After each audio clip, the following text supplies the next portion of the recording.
गावरान काळ्या मसाल्यातली अशी ही तिखट झणझणीत शेवभाजी नक्की एकदा ट्राय करा. चवीला अगदी भारी लागतं.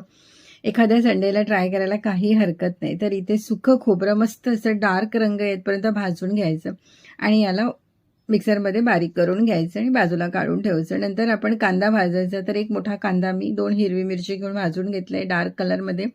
मिक्सरच्या भांड्यात हा कांदा, आलं, लसूण आणि कोथिंबीर घालायची. हे सुद्धा वाटण आपण करून घ्यायचं. तेल गरम करायचं, त्यात राई, जिरं आणि तेजपान घालायचं आणि वाटण घालायचं. 2-1 मिनिट आपण हे परतून घेऊया. नंतर लाल तिखट घालायचं, हळद घालायची, गरम मसाला घालायचा. परत हे आपण मिक्स करून घ्यायचं.